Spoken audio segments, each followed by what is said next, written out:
I'm joined by my colleague Karen Manczko, who will provide an update on the Wespath Fund's performance. Karen, thanks for being here. Thanks, Joe, and hello, everyone. It's great to be here today.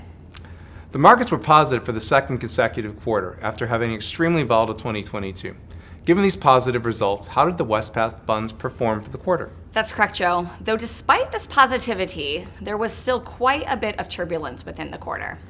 After inflation slowed for the 6th month straight in December, investors began the year optimistic that the Fed's rate hikes would be coming to an end soon.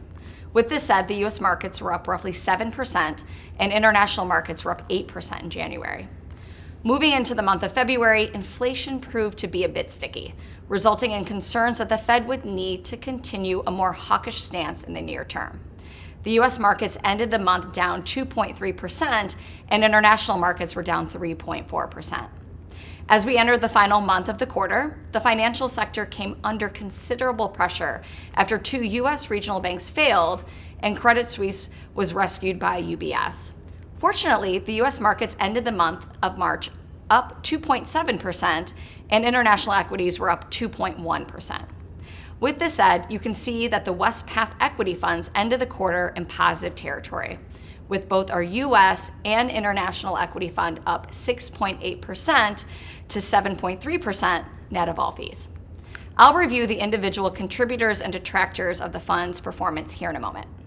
So Karen, it looks like fixed income also had a positive quarter. What can you tell us about those funds? Of course, similar to the equity funds, the bond market also had some mixed results due to inflation coming in higher than expected in February, and then the bank turmoil pushing yields down, which supported the bond prices in the month of March.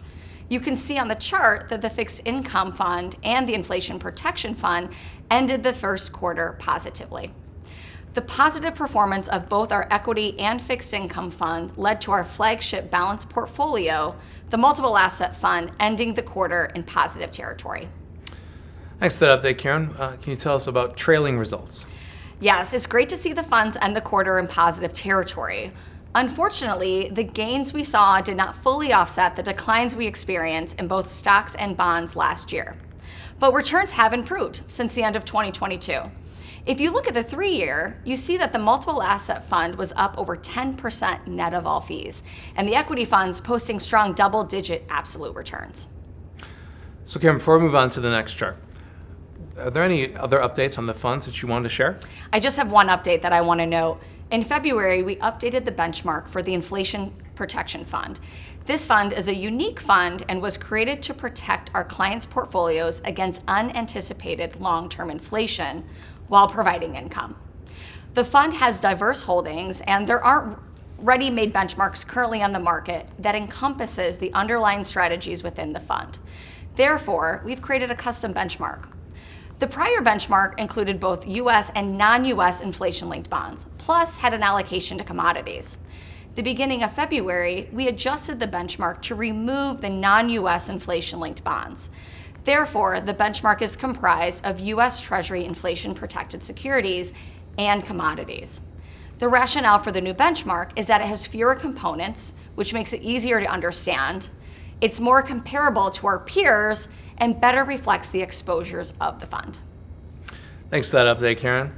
So moving on, earlier you showed us how the multiple asset fund compared relative to its benchmark. How did it compare relative to other balanced funds?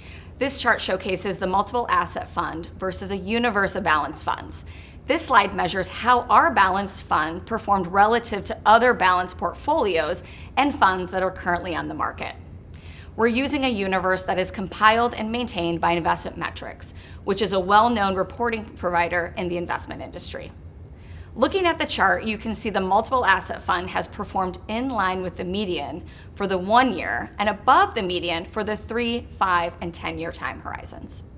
For instance, the 10-year time horizon, the multiple asset fund outperformed 59% of its peers. Can you tell us about the individual contributors and detractors for the first quarter? Yeah, starting with our multiple asset fund, the fund outperformed by 9 basis points in the first quarter. The primary contributor to the fund's performance was the outperformance by our international equity fund and our fixed income fund, which together make up 55% of the multiple asset fund.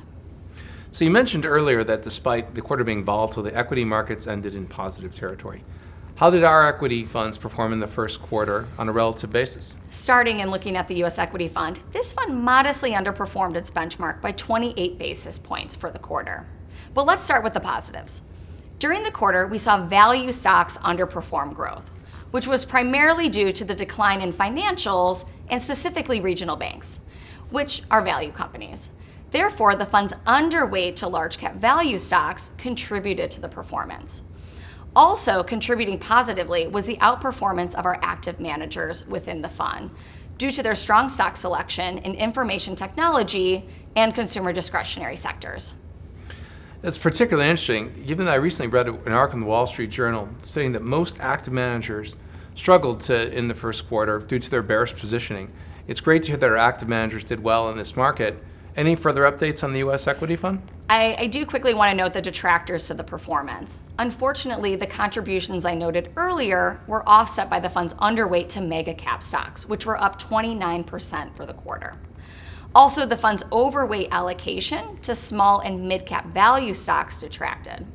Finally, the fund's allocation to private equity and private real estate modestly detracted since these asset classes typically lag when there's a strong public market. So in the month of March, the decline in regional banks like Silicon Valley Bank and Signature Banks, it dominated the headlines. Did Wespath have any investments in these banks? The U.S. equity fund had a very modest allocation to these two banks, which did not materially impact the fund's performance. It is worth noting that none of our active managers had allocations to these banks. We held these positions in our passive strategies within the fund. Now turning our attention to the International Equity Fund. This fund outperformed its benchmark by 63 basis points. Similar to the U.S. equity fund, the fund's active manager stock selection in information technology and consumer discretionary contributed to the strong outperformance. Modest detractors to the fund performance were the fund's allocation to international private equity and private real estate and our ethical exclusions. Thanks for that. So let's move on now to highlight the first quarter performance of our fixed income funds. The fixed income fund outperformed by 18 basis points for the quarter. The fund's allocation to emerging market debt contributed as we saw the dollar depreciate in the first quarter, and also the reopening of China was a positive contributor to the performance. Also, the investment manager's issue selection, particularly in the Mexican peso, contributed. The fund's Core Plus manager had strong issue selection, along with the allocation to investment grade credit, as we saw spreads tighten in the first quarter, which was positive for performance. And then what affected our last fund, the Inflation Protection Fund? The Inflation Protection Fund underperformed by 29 basis points for the quarter. In January, the fund was underweight UK inflation-linked bonds, which detracted, along with the fund's allocation to floating rate senior secured loans and alternatives. Thank you for that update, Karen.